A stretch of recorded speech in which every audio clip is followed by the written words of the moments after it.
Back to our channel. तो जैसा कि हमने पिछले एपिसोड में देखा था, लिन फेंग पिंक क्लैन की फॉरबिडन एरिया के अंदर आ गया था, जहाँ पे उसने पिंक क्लैन के एंसेस्टर गॉड की स्पिरिट का इस्तेमाल करते हुए सभी डिवाइन गेट्स को भी ओपन कर दिया था। जहाँ पहले डिवाइन गेट में से उसे पिंक क्लैन की स्पिरिट ब्लड लाइन मिलती है, जिसे लिन फेंग ने वहाँ पे ओल्ड एम्परर को सौंप दिया था। जबकि बाकी दोनों डिवाइन गेट्स में से उसे एक मैजिकल सील और एक मैजिकल पॉट मिलता है, जिन्हें देखकर तो वहाँ पे एम्परर पिंक टियान और शाओ टियान की खुशी का वहाँ पे कोई ठिकाना ही नहीं था। और यहीं से नेक्स्ट एपिसोड की शुरुआत होती है। तो इस एपिसोड की शुरुआत में भी हमें पिंक क्लैन की फॉरबिडन एरिया का ही सीन दिखाया जाता है, जहाँ पे पिंक क्लैन के एंसेस्टर गॉड की स्पिरिट है अपने पिंक क्लैन के डिसेंडेंट से बात करते हुए कहता है, हमारे पिंक क्लैन का जो भी पास्ट था वो गुजर चुका है और उस पास्ट के साथ ही हमारा समय भी खत्म हो गया। भले इन तीनों ट्रायल्स को मैंने अपनी जान लगाकर बहुत ही मुश्किल से ढूंढा था, लेकिन अभी ये डिवाइन ट्रायल्स मेरे किसी भी काम के नहीं है। इसलिए मैं अपने पिंक क्लैन की सलामती के लिए अपने पिंक क्लैन के डिसेंडेंट्स को सौंप रहा हूँ, इस उम्मीद में कि वो हमारे पिंक क्लैन की लेगेसी को लेकर और ज्यादा आगे बढ़ेंगे और पूरे डीमन रियलम के अंदर हमारे पिंक क्लैन का नाम रोशन करेंगे। अपने पिंक क्लैन के एंसेस्टर गॉड की ये बात सुनकर हम देखते हैं कि शाओ टियान के साथ साथ एम्परर पिंक टियान भी वहाँ पे उन्हें ग्रीट करते हुए उनका शुक्रिया अदा करते हैं, जिसके साथ ही एंसेस्टर गॉड की स्पिरिट वहाँ से डिसअपीयर होते हुए दोबारा लिन फेंग के गॉड ग्रेवयार्ड के अंदर चली गई थी। जिसके जाते ही हम देखते हैं कि वो दोनों के दोनों ट्रायल्स उड़ते हुए सीधा लिन फेंग के पास आ जाते हैं, जो देखकर लिन फेंग वहाँ पे उन दोनों ट्रायल्स को शाओ टियान और एम्परर पिंक टियान के बीच में बांट देता है। जहाँ शाओ टियान के हिस्से में वो मैजिकल फर्नेस आया था, तो वहीं एम्परर पिंक टियान को वो डिवाइन मैजिकल सील मिली थी, जिन्हें पाकर तो उन दोनों की खुशी का वहाँ पे कोई ठिकाना ही नहीं था। जो देखकर लिन फेंग वहाँ पे सीरियस होते हुए उन दोनों से ही कहता है, ये तुम्हारे एंसेस्टर ने तुम्हें तोहफे के तौर पर दिए हैं,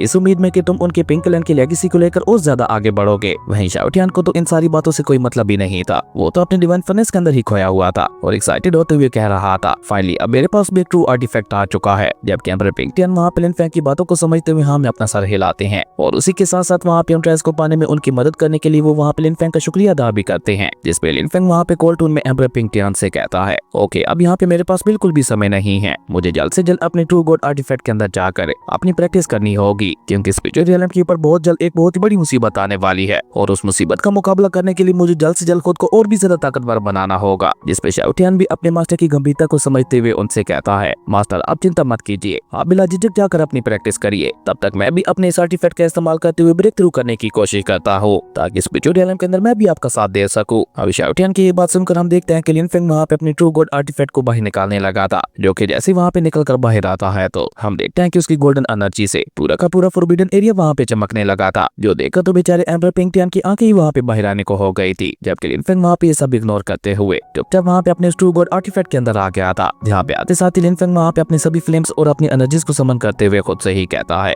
अब मुझे अपनी इस बॉडी को भी अपनी सोल की तरह ट्रू गॉड लेवल तक ले जाना होगा। और ये कहते हुए लिन फेंग ने वहाँ पे काफी सारी फ्लेम्स और एनर्जीज को समन कर लिया था, जिनमें ना सिर्फ वहाँ पे एट्रीब्यूट वाली एनर्जी शामिल थी, बल्कि उसी के साथ साथ वहाँ पे और भी काफी ज्यादा पावरफुल स्पिरिचुअल एनर्जीज और हाई लेवल की फ्लेम्स मौजूद थी, जिन्हें अगर कोई आम कल्टीवेटर देख लेता तो बेचारा वो तो शौक के मारे ही मारा जाता। और अभी लिन फेंग वहाँ पे उन सभी को देख ही रहा था कि तभी उसे वहाँ पे थंडर ड्रैगन की आवाज सुनाई देती है, जो कि वहाँ पे लिन फेंग से कह रहे थे, अगर तुम अपनी इस बॉडी टेक्निक को मास्टर करना चाहते हो तो उसके लिए तुम्हें सबसे पहले 3000 हेवन गेटवेज को समझना होगा, उसके बाद ही तुम सक्सेसफुली 3000 गॉड लॉस को कंडेंस कर पाओगे। लेकिन मैं तुम्हें पहले ही बता दूं कि तुम्हारी कल्टीवेशन की ये जर्नी बिल्कुल भी आसान नहीं होने वाली। जिस पे लिन फेंग भी वहाँ पे स्माइल करते हुए थंडर ड्रैगन से कहते हैं, सीनियर आप चिंता मत कीजिए, मैं अपनी पूरी मेहनत के साथ प्रैक्टिस करूंगा, क्योंकि ये बात मैं अच्छी तरह से जानता हूँ कि अब आगे जहाँ पे मैं कदम रखने जा रहा हूँ वहाँ पे ये ट्रू गॉड रियलम तो कुछ भी नहीं है, मुझे जल्द से जल्द खुद को इनविंसिबल बनाना होगा। लिन फेंग की ये बात सुनकर हम देखते हैं कि थंडर ड्रैगन भी वहाँ पे उससे इंप्रेस होते हुए कहते हैं, तुम्हारी ये कमाल का जोश ही तो हर बार मुझे इंप्रेस कर देता है, तुम्हारा ये आगे बढ़ने का जज्बा वाकई बहुत ज्यादा कमाल का है। तो चलो सबसे पहले शुरू से स्टार्ट करते हैं। तो 3000 गॉड वेज को समझने के लिए तुम्हें सबसे पहले बेसिक एलिमेंट्स की मिस्ट्री को समझना होगा, क्योंकि तुम 3000 गॉड लॉ एनर्जी को एक साथ में ही कंडेंस नहीं कर सकते, तुम्हें छोटे छोटे स्टेप्स लेकर आगे बढ़ना होगा और उन्हीं छोटे छोटे रिजल्ट्स का इस्तेमाल करते हुए सबसे पहले तो तुम्हें खुद को ट्रू गॉड रियलम में पहुंचाना होगा। अब थंडर ड्रैगन की ये बात सुनकर हम देखते हैं कि लिन फेंग वहाँ पे उनसे सवाल करते हुए पूछता है, सीनियर वर्चुअल गॉड रियलम और ट्रू गॉड रियलम में क्या फर्क है? जिसपे थंडर ड्रैगन उसे वहाँ पे जवाब देते हुए बताते हैं कि वर्चुअल गॉड रियलम और ट्रू गॉड रियलम में सबसे पहले तो पावर लेवल का गैप बहुत ज्यादा बड़ा है। एक वर्चुअल गॉड सिर्फ एक सिंगल हेवन पावर को ही समझ सकता है और उसके अंदर सिर्फ एक ही एलिमेंट तक की पावर को ऐड कर सकता है, जबकि ट्रू गॉड रियलम इससे पूरी तरह से अलग है। ट्रू गॉड रियलम के अंदर आप 3000 से भी ज्यादा गॉड एनर्जीज को कंडेंस करते हुए उन्हें अपने सोल रियलम के अंदर ऐड कर सकते हैं और सिर्फ इतना ही नहीं, उनके साथ कम्युनिकेट करते हुए आप अपने कल्टीवेशन पाथ को और भी ज्यादा स्ट्रॉन्ग बना सकते हैं। और हाँ, ट्रू गॉड रियलम में आप सिर्फ एक नहीं बल्कि 5 एलिमेंट की पावर्स का इस्तेमाल कर सकते हैं, लेकिन आज तक की वर्ल्ड की हिस्ट्री में 1% से भी कम ट्रू गॉड्स ऐसा कर पाए हैं, जो कि ट्रू गॉड रियलम में होते हुए भी 5 एलिमेंट की पावर्स का इस्तेमाल कर सकते हो। अब थंडर ड्रैगन की ये सारी बातें सुनकर हम देखते हैं कि लिन फेंग वहाँ पे काफी ज्यादा एक्साइटेड हो गया था और वो वहाँ पे सारी एनर्जीज को अपने हाथों में लेते हुए वहाँ पे खुद से ही कहता है, ये गॉड स्पिरिचुअल एनर्जीज तो मेरी सोच से भी ज्यादा पावरफुल निकली। वाकई 3000 गॉड वेस्ट टेक्निक का कोई भी जवाब नहीं है। वहीं थंडर ड्रैगन उसे वहाँ पे सुधार करते हुए कहते हैं कि जब जब तुम किसी भी एलिमेंट की पावर को मास्टर करोगे वो खुद ब खुद ही तुम्हारे सोल सीरियलम के अंदर ऐड हो जाएगी। लेकिन वहाँ पे मौजूद बाकी एनर्जीज को देखकर वो उनके साथ टकराने की कोशिश करेगी और अगर गलती से भी उनका आपस में टकराव हो गया तो तुम्हारा पूरा का पूरा सोल सीरियलम डिस्ट्रॉय हो जाएगा। इसलिए जब भी तुम किसी एलिमेंट की पावर को मास्टर करोगे तो तुम्हें गॉड एनर्जी को भी उसके साथ कंडेंस करना होगा ताकि वो आपस में कोलैप्स ना हो सके। अब थंडर ड्रैगन की सारी बातें सुनकर हम देखते हैं कि लिन फेंग वहाँ पे अपनी प्रैक्टिस को शुरू करते हुए थंडर ड्रैगन से कहता है, ओके सीनियर, मैं आपकी बात समझ गया। जिस पे थंडर ड्रैगन वहाँ पे उससे कहते हैं, और रही बात तुम्हारी डार्क मार्शल सोल बॉडी की तो उसके बारे में तो तुम्हें चिंता करने की कोई भी जरूरत नहीं है क्योंकि वो तो ऑलरेडी ट्रू गॉड रियलम में पहुंच चुकी है। जिस पे लिन फेंग अपनी प्रैक्टिस को आगे बढ़ाते हुए थंडर ड्रैगन से एक और सवाल पूछता है, सीनियर ये गॉड ऑफ हेवन क्या चीज है? जिस पे थंडर ड्रैगन भी उसे वहाँ पे जवाब देते हुए बताते हैं कि गॉड ऑफ हेवन की पावर को समझने के लिए सबसे पहले तुम्हें 9 ग्रेट लॉज को समझना होगा और हर एक ग्रेट लॉ को तुम ट्रू गॉड रियलम से भी बड़ा मान सकते हो। और इस तरह जब तुम 9 ग्रेट लॉज को समझते हुए सीख जाओगे तो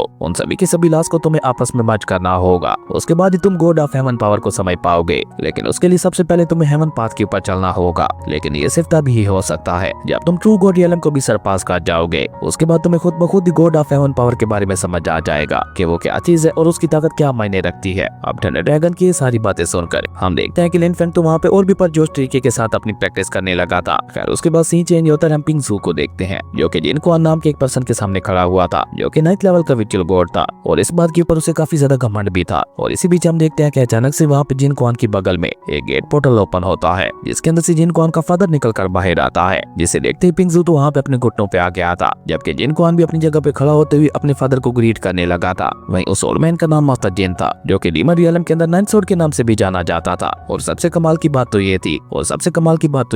कि वो ट्रू गॉड रियलम के हाफ स्टेप में ब्रेक थ्रू कर चुका था। अब ट्रू गॉड रियलम के हाफ स्टेप को आप इस तरह से समझ सकते हैं कि एक ऐसा पर्सन जो कि विचुअल गॉड रियलम को सरपास कर चुका है लेकिन अभी तक भी ट्रू गॉड रियलम में पूरी तरह से ब्रेक थ्रू नहीं कर पाया। ऐसे पर्सन को या तो ट्रू डेमी गॉड कहते हैं या फिर ट्रू गॉड रियलम के हाफ स्टेप में कहते हैं। और तभी मास्टर जिन वहाँ पे अपने थ्रोन के ऊपर बैठते हुए कोल्ड टून में वहाँ पे पिंगजू से सवाल करते हुए पूछते हैं, पिंगजू इस बार तुम्हारे यहाँ पे आने का क्या मकसद है? जिस पे पिंगजू वहाँ पे मास्टर जिन से रिक्वेस्ट करते हुए कहता है, मास्टर हमारा पिंक क्लैन हमारे हाथों से निकल रहा है। हमारे पिंक क्लैन की सिचुएशन दिन ब दिन बद से बदतर होती चली जा रही है। अब आपको हमें बचाने के लिए कोई न कोई एक्शन लेना होगा। अब पिंगजू की ये बात सुनकर तो हम देखते हैं कि जिन कुआन के कान भी वहाँ पे खड़े हो जाते हैं और वो वहाँ पे पिंगजू का मजाक उड़ाते हुए कहते हैं, तो इसमें नई बात क्या है? तुम्हारे पिंक क्लैन की सिचुएशन तो हमेशा खराब ही रहती है। मुझे तो लगता है कि मुसीबत का दूसरा नाम ही पिंक टियान क्लैन है। लेकिन बार बार तुम्हारे यहाँ पे इस तरह से हमारे पास आना ये बिल्कुल भी अच्छा नहीं है। लास्ट टाइम तुमने ओल्ड एम्परर की लोकेशन के बारे में हमें बताकर वाकई हमारे ऊपर एक बहुत बड़ा फेवर किया था और अब की बात तुम यहाँ पे आकर हमें डायरेक्टली पिंक क्लैन के खिलाफ भड़का रहे हो। तुम्हें क्या लगता है दो इतने बड़े ट्राइब्स के दरमियान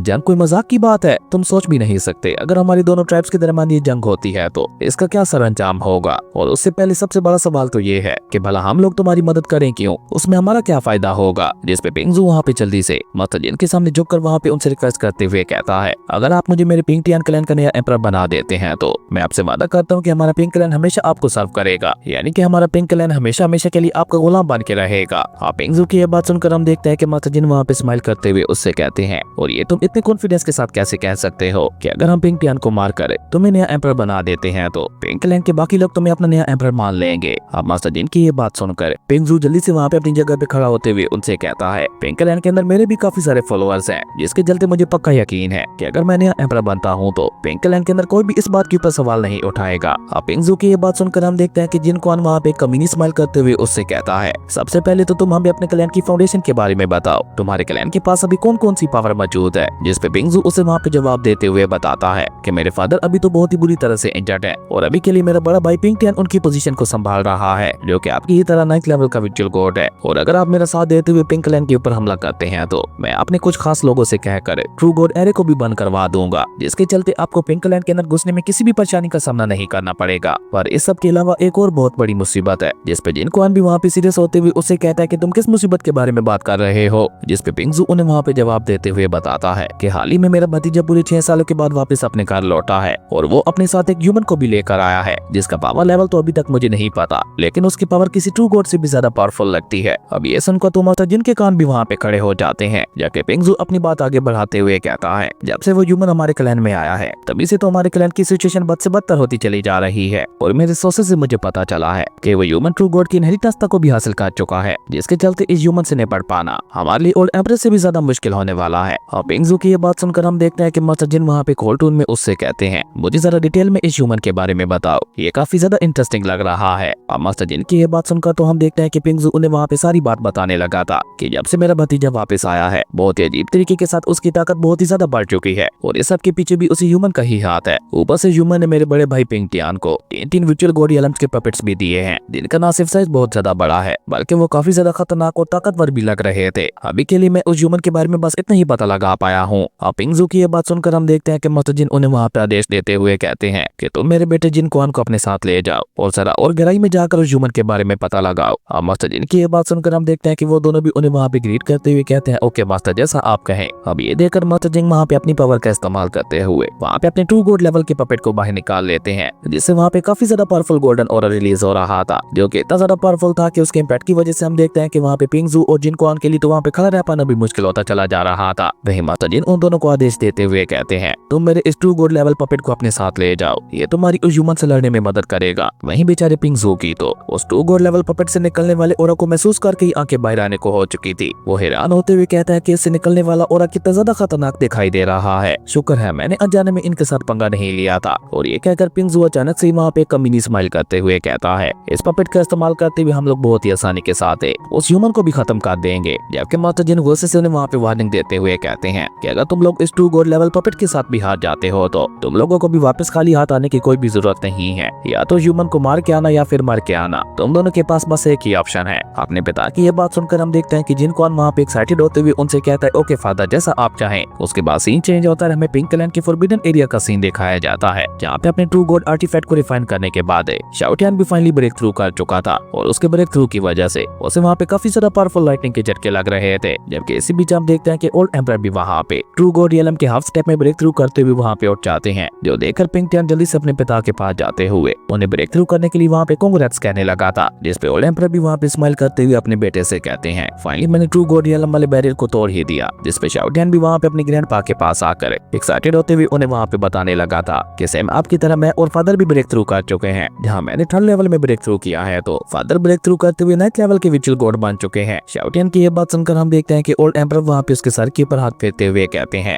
बहुत अच्छे मेरे बच्चे, मुझे तुमसे यही उम्मीद थी, तुम्हारा टैलेंट हम दोनों के मुकाबले में काफी ज्यादा हाई है और मुझे उम्मीद है तुम बहुत जल्द हम दोनों को सरपास कर दोगे। अब अपने ग्रैंडपा के मुंह से अपनी तारीफ सुनकर तो शाओ टियान भी वहाँ पे काफी ज्यादा खुश हो गया था, जो देखकर तो लिन फेंग भी वहाँ पे बाहर आते हुए स्माइल करने लगा था। लेकिन तभी एम्परर पिंग टियान को वहाँ पे अपने मैसेंजर स्टोन की मदद से एक मैसेज मिलता है, जिसके मुताबिक उसको छोटा भाई पिंगजू जिन पिंक क्लैन के लीडर और बिंग पिंक क्लैन के लीडर को लेकर अपने साथ आया हुआ था। एम्परर पिंग टियान की ये बात सुनकर तो हम देखते हैं कि ओल्ड एम्परर भी वहाँ पे हैरान होते हुए कहते हैं, लेकिन ऐसा कैसे हो सकता है, ये दोनों क्लैन जो कि एक दूसरे के कट्टर दुश्मन है, वो भला एक साथ यहाँ पे कैसे आ गए। जिसपे लिन फेंग भी वहाँ पे सीरियस होते हुए उन लोगों से कहता है कि ये तो अब उन लोगों से मिलने के बाद ही पता चलेगा। अब लिन फेंग कैसा कहते ही हम देखते हैं कि वहाँ पे खुद ब खुद ही लिन फेंग की बॉडी से उसका ऑरा रिलीज होने लगा था, जिसे महसूस करके तो वहाँ पे ओल्ड एम्परर के साथ साथ एम्परर पिंग टियान और शाओ टियान को भी एक बहुत बड़ा झटका लगता है और ओल्ड एम्परर तो वहाँ पे हैरान होते हुए कहते हैं, बस कुछ दिनों के अंदर अंदर ही सीनियर लिन फेंग तो पहले से भी ज्यादा पावरफुल दिखाई दे रहे हैं, इसका मतलब है कि उन्होंने भी यहाँ पे एक बार फिर से हमारी तरफ ब्रेक थ्रू किया है। उसके बाद सीन चेंज होता है, हमें पिंक क्लैन की मेन हॉल का ही सीन दिखाया जाता है, जिसे अभी के लिए शाओ टियान की माँ यानी कि मिस पिंग लीड कर रही थी, जहाँ पे बिंग पिंक क्लैन का लीडर मास्टर बिंग वहाँ पे मिस पिंग से कहता है, आज से 6 साल पहले आपका बेटा मेरी बेटी जाओ जी से एंगेजमेंट करने की बजाय घर से भाग गया था और पिछले 6 सालों से मैंने भी इस मैटर को इसलिए रोक के रखा हुआ था क्योंकि शाओ टियान अभी तक वापस घर नहीं आया था, पर अब क्योंकि आपका बेटा शाओ टियान वापस आ चुका है तो मेरे ख्याल से इस मैटर को भी जितना जल्दी हो सके हमें सॉल्व कर लेना चाहिए। जिसपे मिस पिंग वहाँ पे उससे कहती है कि इस मैरिज को आपके फादर और हमारे फादर ने मिलकर तय किया था, इसलिए इस मैरिज के बारे में हम लोग कुछ भी नहीं कर सकते। जिसपे मास्टर बिंग वहाँ पे तंजीम संभाल करते हुए मिस पिंग से कहता है कि मेरे फादर तो पिछले 2 सालों से गॉड रूअर्स के अंदर फंसे हुए हैं, इसलिए अब बिंग पिंग क्लैन को मैं ही संभाल रहा हूँ, इसलिए अब सब कुछ बदल चुका है, अब जो मैं चाहूंगा वही होगा। जिसपे मिस पिंग भी वहाँ पे गुस्से से चिल्लाते हुए उनसे कहती है, आप सीधा सीधा कहिए आखिर आप कहना क्या चाहते हैं। जिसपे मास्टर बिंग भी वहाँ पे सीधा सीधा बोलते हुए मिस पिंग से कहते हैं कि आपके बेटे शाओ टियान की क्वालिफिकेशंस बहुत ही ज्यादा लो है और वो मेरी बेटी जाओ जी से शादी करने के लिए बिल्कुल भी काबिल नहीं है। मेरी बेटी जाओ जी के टैलेंट बहुत ही ज्यादा एक्स्ट्रा ऑर्डिनरी है, तो फिर भला वो शाओ टियान जैसे कचरे के साथ कैसे शादी कर सकती है, ये तो उसके टैलेंट की बर्बादी होगी। वहीं अपने पिता की ये बात सुनकर तो हम देखते हैं कि जाओ जी भी वहाँ पे फ्लेक्स करने लगी थी, लेकिन इससे आगे मास्टर बिंग वहाँ पे कुछ भी कह पाता उससे पहले वहाँ पे एक गेट पोर्टल ओपन होता है, जिससे एम्परर पिंग टियान, लिन फेंग और शाओ टियान बाहर आते हुए गुस्से से वहाँ पे उससे कहते हैं, तुम होते कौन हो मेरे बेटे बेटी के बारे में इस तरह से बात करने वाले। और एम्बर पिंक डियान कैसा कहते हैं हमारे ये कमाल का एपिसोड यहीं पे खत्म हो गया था। दोस्तों अगर आपको ये वीडियो अच्छी लगी तो लाइक कर दें और अगर चैनल पे नए आए हो तो सब्सक्राइब करते जाना। तो मिलते हैं अगली वीडियो में, तब तक के लिए बाय।